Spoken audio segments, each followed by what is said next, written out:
misy zava misy eo amin'ny fianana olana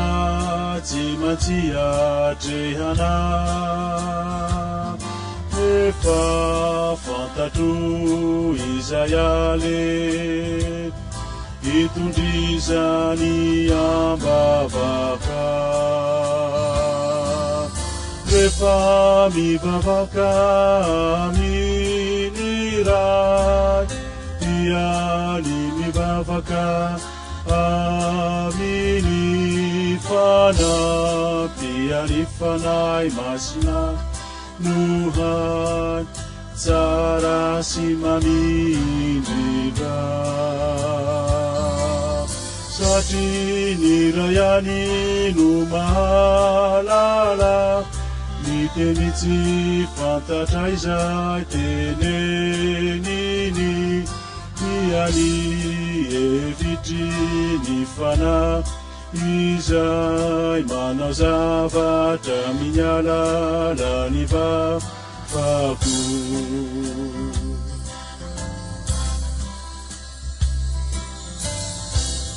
faratoka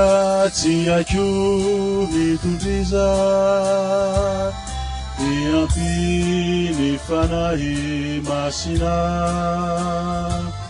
atsokio izy anampia ka mandray an-tanany zany rehefa mivavaka amin'ny ray dia ny mivavaka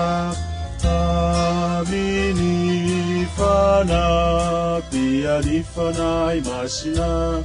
nohay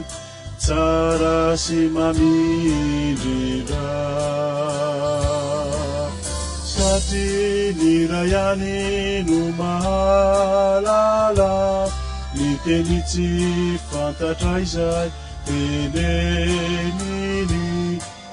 iany hevitry ny fanahy izay manao zavatra amin'ny alalany vavako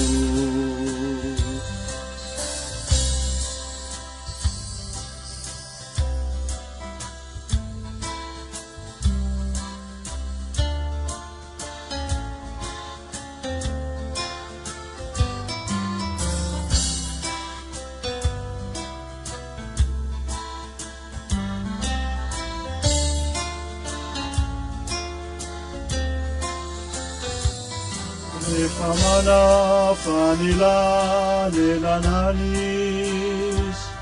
de tsy misy tokony akiry satria izy no mahalala ny hevitrandriamanitra rehefa mivavaka amin'ny ray dia ny mivavaka amin'ny fanampy fanay masina nohay tsara sy mamindrindra satria ny ray ihany no mahalala ny teny tsy fantatra izay teneniny iany hevitry ny fanahy izay manao zavatra amin'ny alalany vavako